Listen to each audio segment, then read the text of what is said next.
የመጽሐፍ ቅዱስ ክፍል የሐዋርያት ሥራ ምዕራፍ 17 ከቁጥር 1 ጀምሮ ያለውን ክፍል ይሆናል።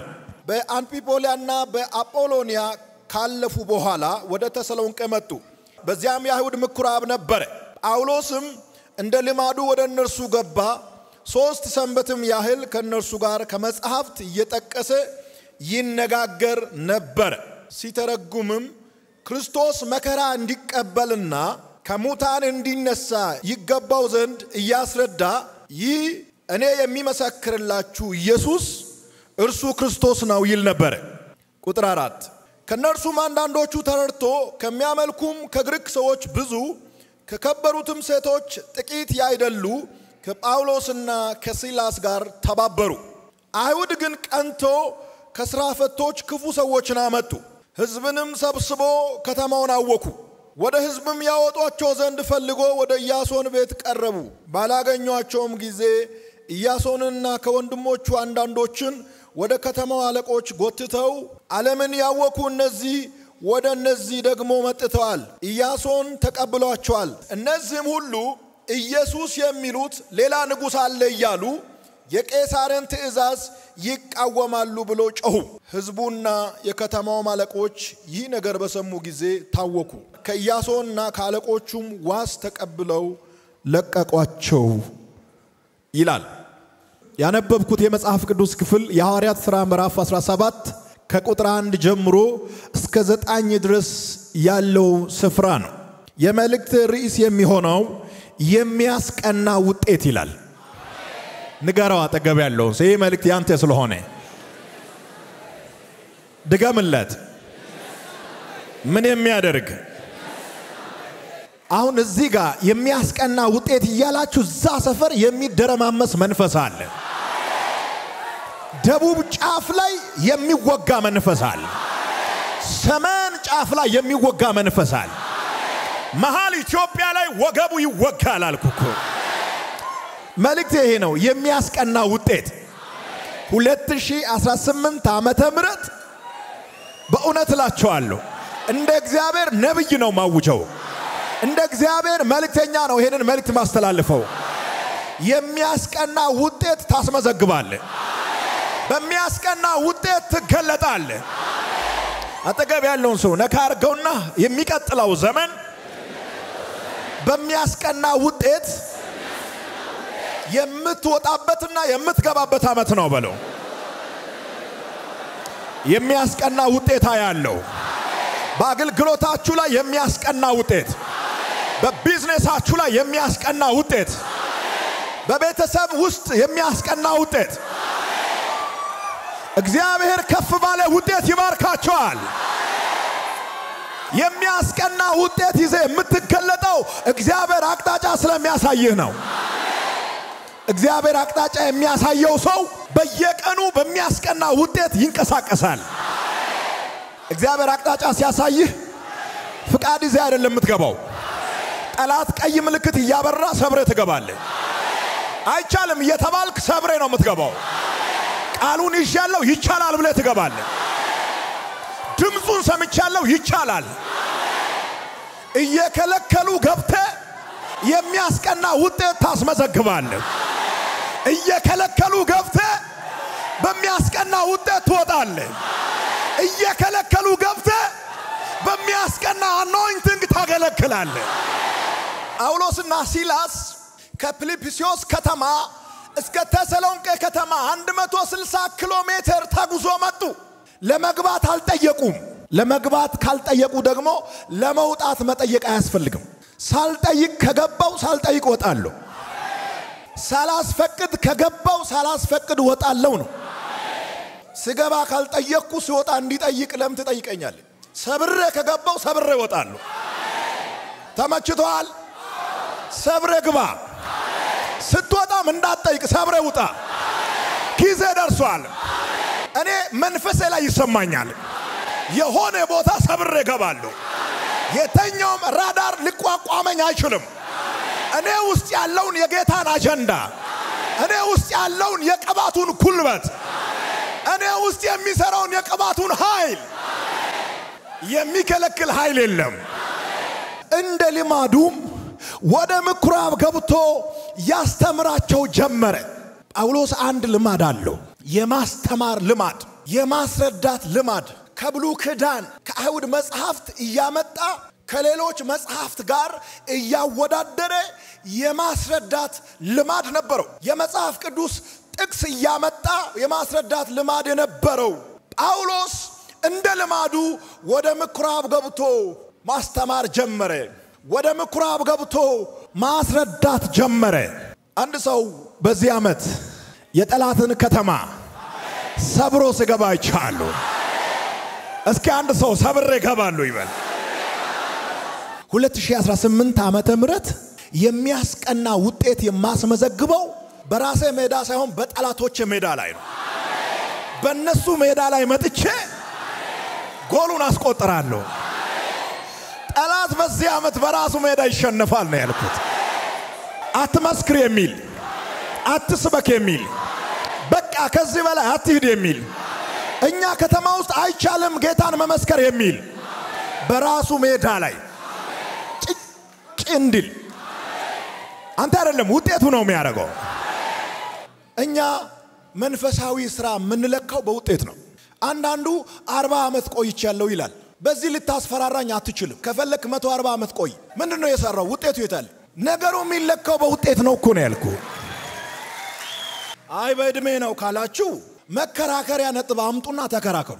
ጌታ ኢየሱስ ክርስቶስ ራሱ ያለው በፍሬ ነው ያለው። በፍሬ ይታወቃሉ። የኔ የሆኑት ፍሬ ያፈራሉ፣ ይበዛሉ፣ ይጨምራሉ። የነሱ ልዩ ምልክት ምንድነው? ፍሬ ነው።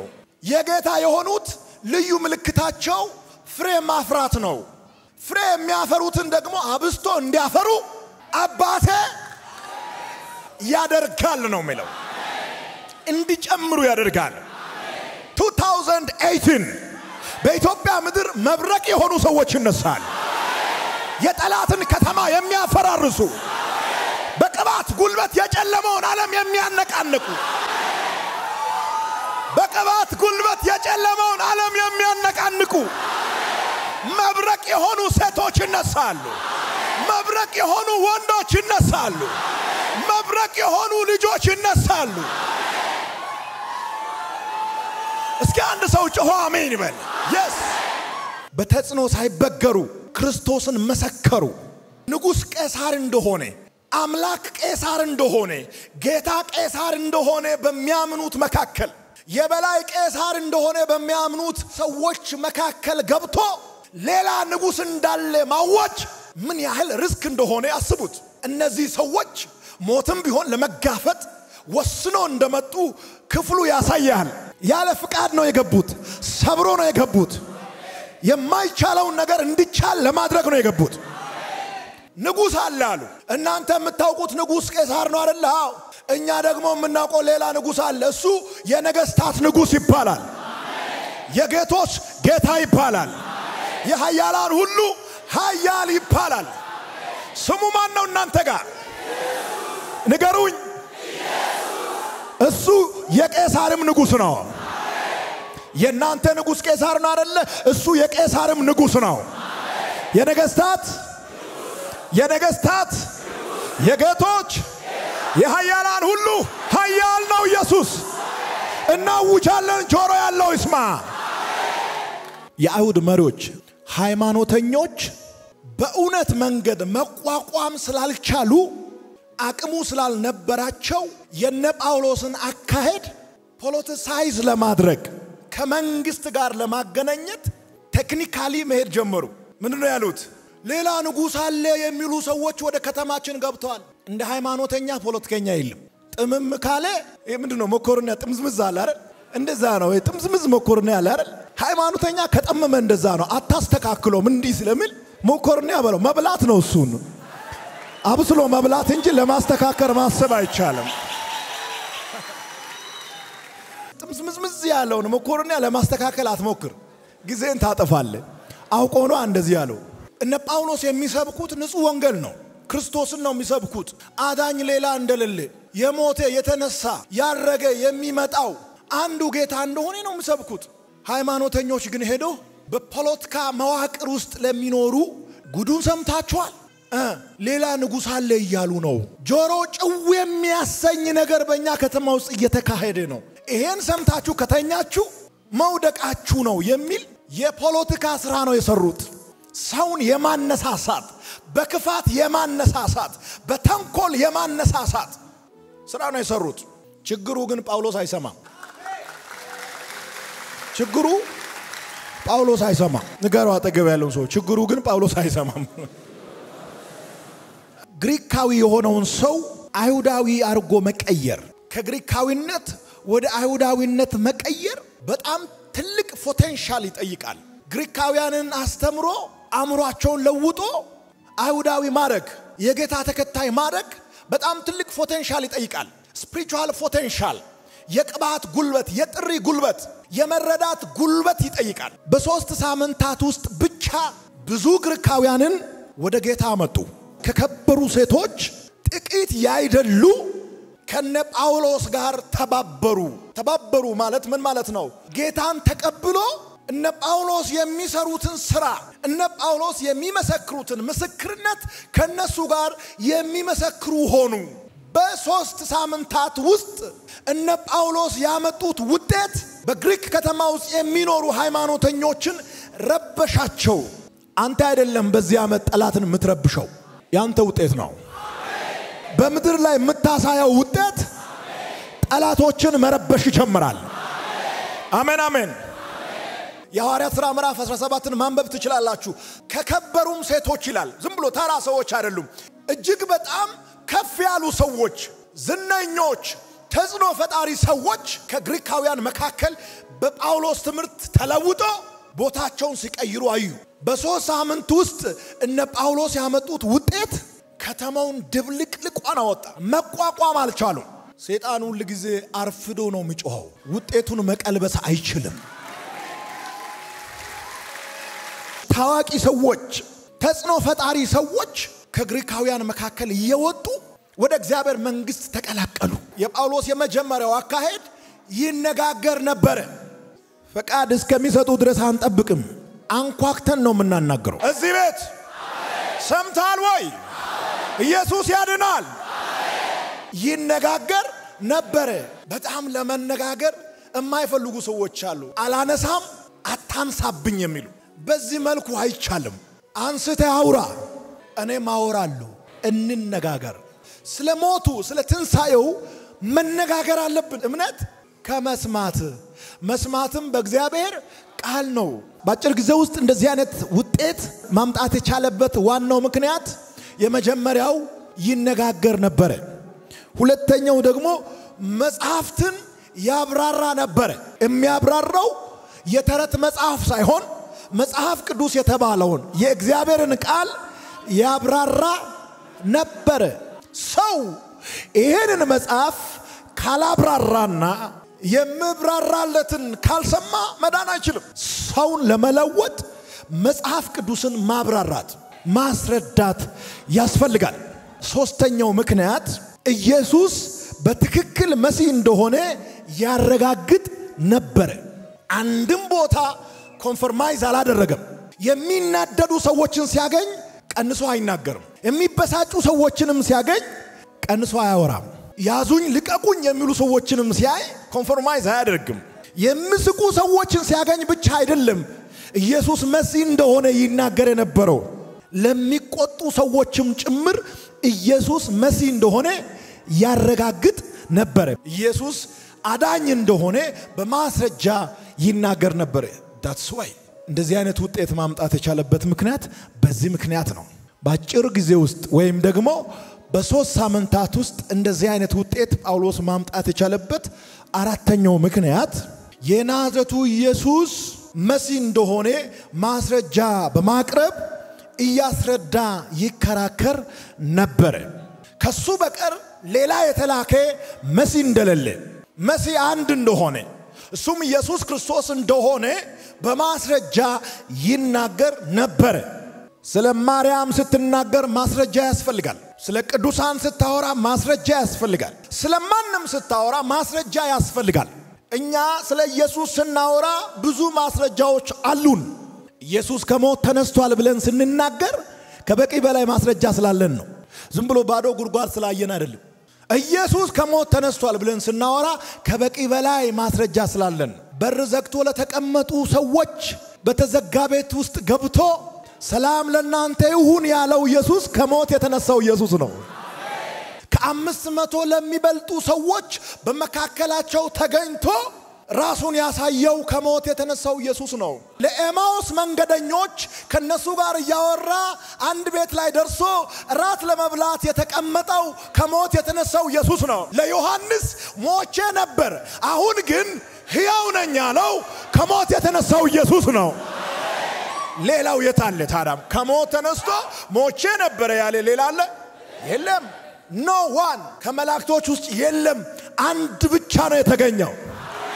ሞቼ ነበር ያለው ማን ነው? ኢየሱስ። ሞትን እንደ ተረት ያወራው ማን ነው? ኢየሱስ ነው።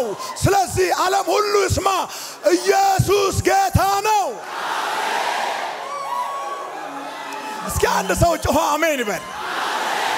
ይሄንን ጌታ ለመመስከር አትፍራ። ይሄንን ጌታ ለማወጅ አትሸማቀቅ። ሄሎ በወንጌል አላፍርም።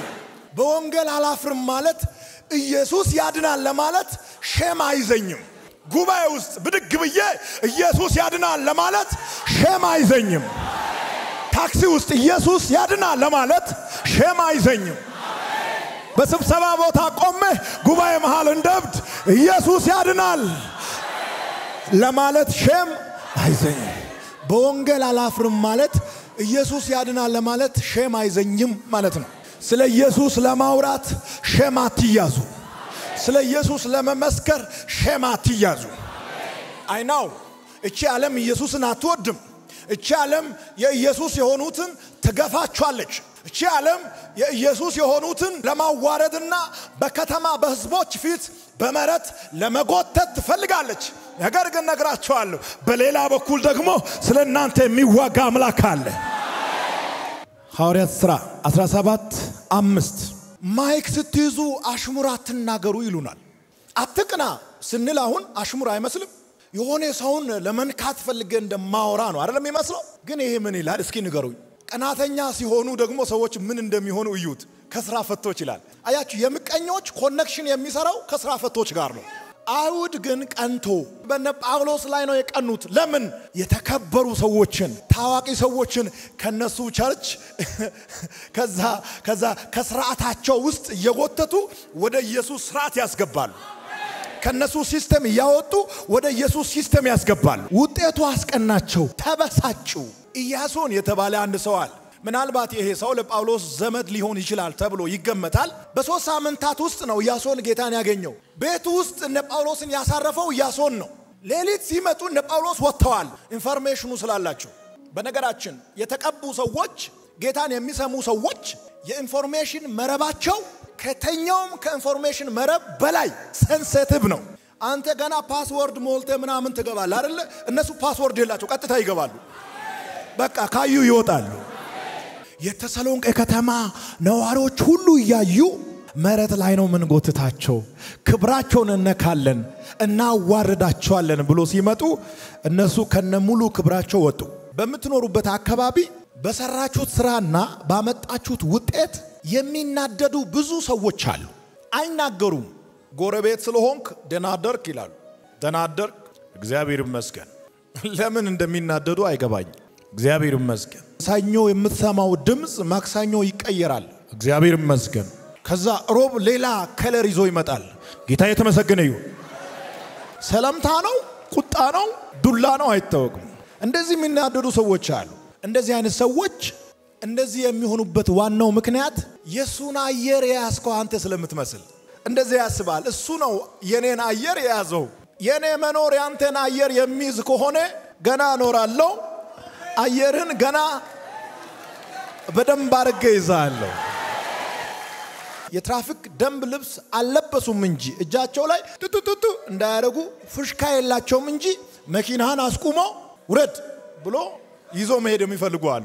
በጣም የሚናደዱ ጣላዬ የሆኑ ሰዎች እንዳሉ ታውቃላችሁ።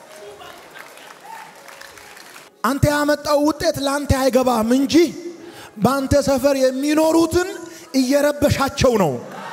ተኝቶ አያድሩም። በተሰሎንቄ ከተማ እነ ጳውሎስ ጌታን ሰብኮ ያመጡት ውጤት ከከሳሾች አቅም በላይ ሆነ። ምንም ማድረግ አልቻሉም። የሚመሰክሩትን ምስክርነትና የሚሰሩትን ስራ ሊያግዱ አልቻሉም።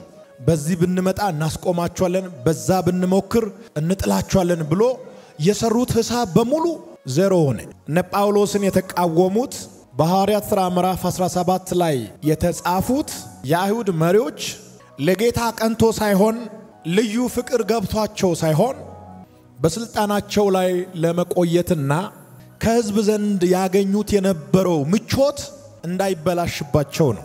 አንቱ መባላቸው ይቀራል። የነ ጳውሎስ ተጋድሎ ደግሞ ከደህንነት ርቆ ለጠፋው ሕዝብ ጌታን መስክሮ ወደ ሕይወት መንገድ መመለስ ነው። ስልጣን ይዞ የመቆየት አይደለም የነሱ ትግል። በሕዝቡ ዘንድ አንቱ ለመባል አይደለም እነሱ የሚሰሩት፣ ወይ ትልቅ ሰው ተብሎ ለመጠራት አይደለም የነ ጳውሎስ ትግል። በጣም ብዙ ሰው ከደህንነት ርቆ ስለጠፋ ከደህንነት ርቆ ለጠፋው ሕዝብ የደህንነት መንገድ አውጆ እና አስረድተው ደህንነት ወደሚገኝበት ወደ እውነተኛው መንገድ የማምጣት ጉዳይ ነው የሚያስጨንቃቸው። ሃይማኖተኛ ደግሞ አንቱ እየተባለ የመኖር ጉዳይ ነው የሚያስጨንቀው። እውነትን በማስጨበጥ በማስረጃ እንናገራለን፣ የሰዎችን አእምሮ እንቀይራለን፣ ትውልድ ይነቃል። በዚህ ዓመት ብዙ ሰው ወደ እግዚአብሔር መንግስት ይጨመራል። ለጌታ ከሆነ ከዚህ በላይ ይሆን።